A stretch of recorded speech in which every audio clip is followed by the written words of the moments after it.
नमस्कार दोस्तों, मैं मुन्ना और आप देख रहे हैं ओनली लर्न। तो दोस्तों, आज की पार्ट 5 है और बुक एनसीईआरटी की फोर्थ बुक है, चौथी बुक, जो कि ईवीएस की है। और ईवीएस से तो क्वेश्चन पूछती हैं दोस्तों, लेकिन रटा रटाया वाला बात मत करना आप लोग, क्योंकि रटा रटाया जो होता है ना, बहुत ही मतलब उसमें आदमी फंस जाया करेगा कि जो क्वेश्चन पूछता है बहुत ही घुमा कर पूछता है। तो देखते कहानी। कहानी तो बोरिंग लगेगी, लेकिन इससे जो सीख मिलेगी, एक दो क्वेश्चन वो हमेशा याद रहेगी, समझ में आएगी, और जिससे कि ईवीएस में भी अच्छा नंबर कर पाओ आप लोग। तो चलते हैं क्वेश्चन की सॉरी कहानी की ओर।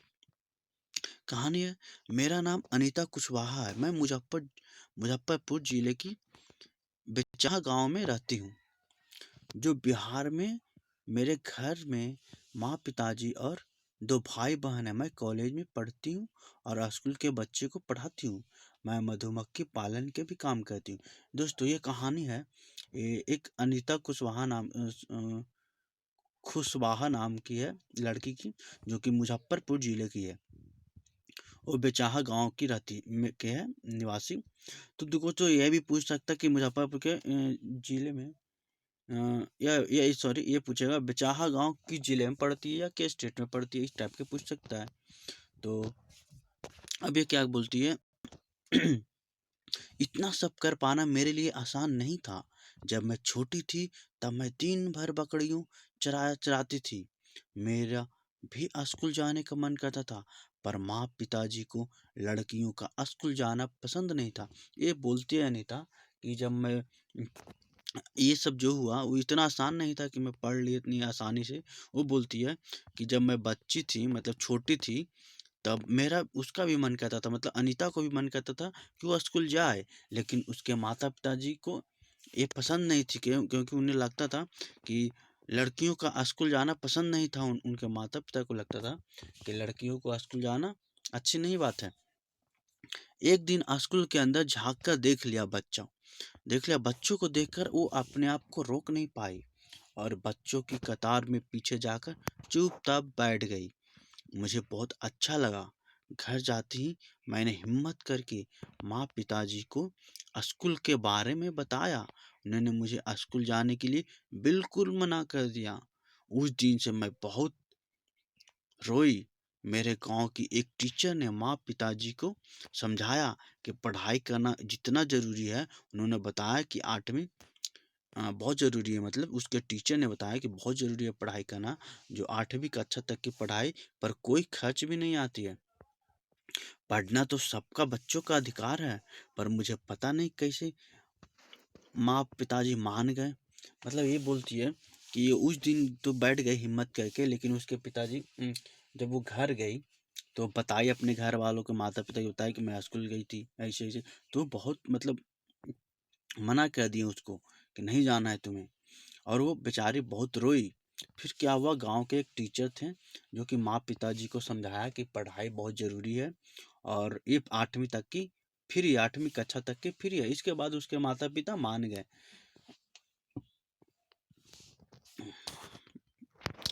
मुझे पता नहीं कैसे, हाँ ये तो हो गया, लेकिन मैंने स्कूल जाना शुरू कर दिया। स्कूल में मैं बहुत ज़्यादा नंबर तो नहीं लाती थी, पर टीचर से बहुत सवाल पूछती थी। अनीता बोल रही है अब कि मैं स्कूल जाना शुरू शुरू कर दिया। मैं बहुत खुश हुई, और स्कूल में बहुत ज़्यादा नंबर नहीं लाती थी, लेकिन क्वेश्चन बहुत पूछती थी अपने सर से, अपने टीचर से। उसके बाद देखो क्या होता है, देखते ही देखते यहाँ है दोस्तों, ये वाला देखो। देखते ही देखते 5 साल बीत गए। मैंने 5वीं कक्षा पास कर ली। मुझे पता चला कि 6ठी कक्षा की पढ़ाई के लिए खर्चा बढ़ जाएगा। माँ पिताजी ने कहा स्कूल छोड़ दो, पर आगे पढ़ना चाहती थी। मैंने हल ढूंढ लिया। मैं अपने से छोटे बच्चे को पढ़ाने लगी। उससे मुझे जो पैसा मिलते थे उनसे अपनी आगे की पढ़ाई कर पाई। अब ये क्या बोलती है ये तो पढ़ रही थी पूरा अच्छी सी, 5वीं कक्षा भी पास कर ली, लेकिन जब 6ठी कक्षा आई तो इसका खर्चा बढ़ गया। माँ पिताजी को कही तो अब पिताजी ने इसे जवाब दिए कि तुम स्कूल छोड़ दो, लेकिन ये कहाँ मानने वाली थी। ये अपना खर्चा खुद उठाने लगी और बच्चों को पढ़ाने लगी। अब देखिए अनीता के कुछ यादें हैं, यहाँ पे देखिए जो अनीता है इनका इसका कुछ यादें हैं। ये यादें में क्या बोलती है, मतलब कुछ ऐसा मोमेंट है जो कि याद है। मुझे याद है कि गांव में कुछ बड़े लड़के भी बच्चों को पढ़ाते थे। उन्हें मेरा बच्चों को पढ़ाना पसंद नहीं आया। उन्होंने मेरे पास आने वाले बच्चों को डराना धमकाना शुरू कर दिया। 2 बच्चे को छोड़कर सबने आना बंद कर दिया। कुछ दिनों बाद बाकी बच्चे भी लौट आए क्योंकि मैं उन्हें प्यार से पढ़ाती थी।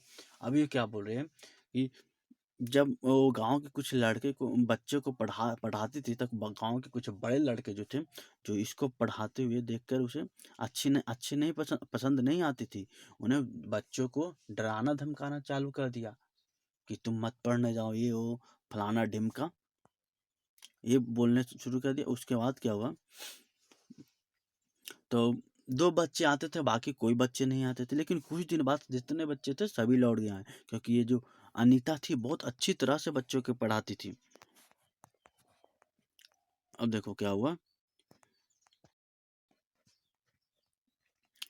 देखिए हर बच्चों का हक है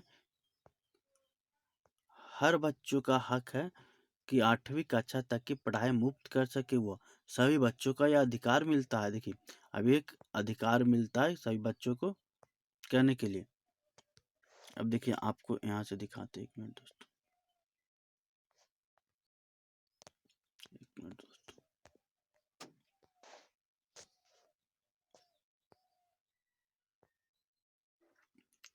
देखिए यहाँ पे क्या है दोस्तों, ये मेन पॉइंट है। देखिए क्वेश्चन ऐसे यहाँ मतलब ऐसे क्वेश्चन पूछेगा। देखिए यहाँ पे मेन पॉइंट हो गया, ये पॉइंट आपको तो याद ही करना पड़ेगा। और ये क्वेश्चन देखिए क्या बोला, क्या है आरटीई अधिनियम 2009। अब देखिए 2009 को आरटीई जो है उसका क्या मकसद है, तो उसका मकसद है कि यह 6 से 14 साल के सभी बच्चों को मुफ्त एवं अनिवार्य शिक्षा का अधिकार देता है।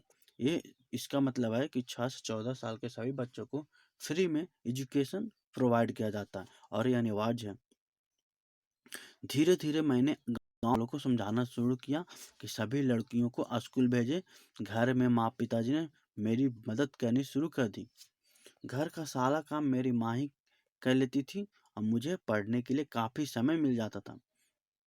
देखिए अब क्या कि ये लड़की जो अनीता है, ये धीरे धीरे गांव वालों को भी समझाया कि स्कूल भेजे अपने बाल बच्चा को, अपने बच्चे को भेजे, और इसमें इसके मदद इसके माता पिता खूब किए। अब देखो आगे क्या है, हमारे इलाके में बहुत सारे लीची का पेड़ है, लीची का के फूल है, मधुमक्खियां हैं,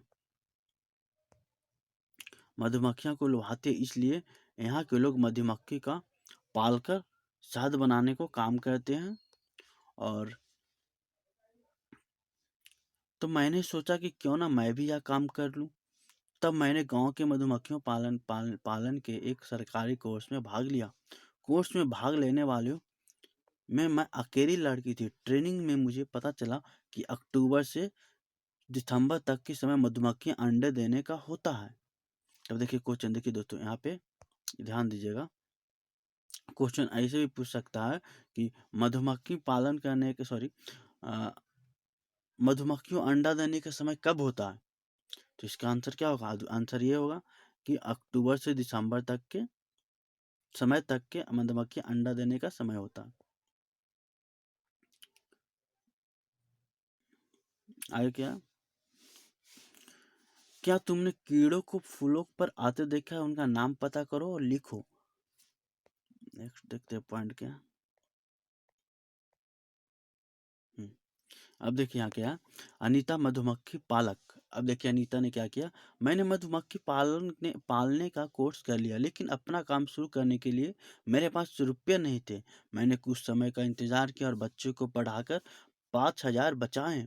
इन रुपये मैंने मधुमक्खी पालने का 2 बक्से खरीदे, एक बक्से का कीमत 2000 थी। बाकी बचे रुपये को मीठा घोल बनाने के लिए चीनी और छत्ते का साफ करने के लिए दवाइयाँ खरीदी।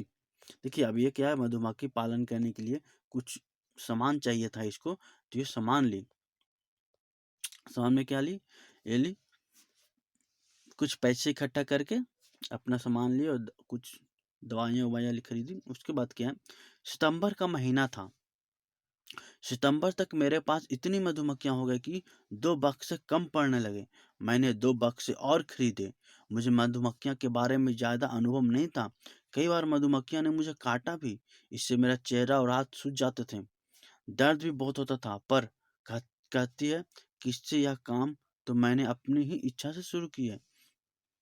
मतलब क्या हुआ, जब ये करती थी तो कभी-कभी इसको उतना अनुभव नहीं था मधुमक्खी को पालने का, लेकिन कभी-कभी इसे काट भी लेती थी।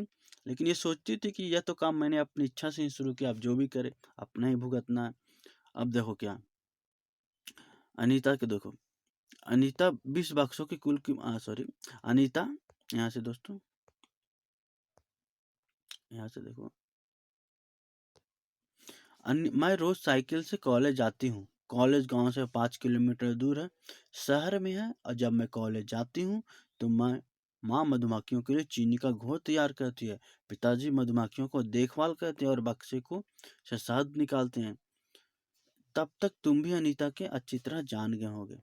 अब देखो क्या यहाँ पे नेक्स्ट क्या है, नीचे पेज में सभी गांव के लोग उसे पहचानने और गांव के सभी बैठकों में जाती है और लोगों को समझाती कि पढ़ के सबके लिए बहुत जरूरी है। लोग उस पर हंसते, लेकिन अनीता अपना काम करना और वह करती रहती। मतलब अनीता सभी जाती थी गांव के बैठकों पे और बताती थी कि पढ़ना बहुत जरूरी है। तो लोग इसे मजाक उड़ाते थे, लेकिन अनीता जो थी जो अपना काम करती ही रहती थी, किसी पे परवाह नहीं करती थी। अनीता होलसेलर बनना चाहती थी, जिससे वो मधुमक्खियां पालने वाले को शहद की सही कीमत दिलाने में मदद कर सके। अनीता ने होलसेलर के लिए सोचा कि होलसेलर खोलूंगा, जो मधुमक्खियां शहद लेते उसको अच्छी कीमत मिल जाए। हर छत्ते में एक रानी मधुमक्खी होती है जो अंडे देती है, और छत्ते में कुछ नर मधुमक्खियां भी होती हैं जो छत्ते में बहुत सारी काम करने वाली मक्खियां भी होती है। ये दिन में काम करती है, शहद के लिए फूलों का रस ढूंढती है।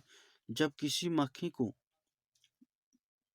मिल जाता है शहद, तो वह एक तरह की नाच करती है, जिससे दूसरी मधुमक्खियों को पता चल जाता है कि रस कहाँ है। वे रस से शहद बनाती है। छत्ता बनाने का काम भी इन्हीं से का होता है, और बच्चों का पालना भी ये ना इन्हीं का होता। ये छत्ता बने और ना ही शहद इकट्ठा हो। शहद के बिना छत्ते की सारी मधुमक्खियां भूखी ही रह जाती है। नर मक्खी छत्ते के लिए कुछ खास काम नहीं करते हैं। देखो यहाँ पे क्वेश्चन ऐसे ही पता कि मधुमक्खी का काम ज्यादा होता है या मादा मधुमक्खी का, तो इसमें आंसर क्या होगा, मादा का। नर तो उतना करता भी नहीं है कुछ। अब मधुमक्खी के अलावा और कौन कौन से कीड़े समूह पे रहते हैं? मधुमक्खियों की तरह ही चींटियों भी मिलजुल कर रहती है। सभी चींटियों का काम बांटा होता है। चीनी रानी चींटियां अंडे देती है, सिपाही चींटी बिल का ध्यान रखती है, और काम करने वाली चींटियां भोजन ढूंढकर बिल तक लाती है। दीमक और ततैये भी इसी तरह समूह में रहते हैं। मतलब जो चींटियां रहती है उसी तरह दीमक और ततैये भी इसी तरह रहते हैं। अब देखो दोस्तों, अब खत्म, मिलते हैं नेक्स्ट में। और अगर वीडियो अच्छी लगती हो तो सब्सक्राइब करना ना भूले। और हाँ, अगर कुछ खामियां रहती है तो कमेंट में बताएं, मैं उसे दूर करने का कोशिश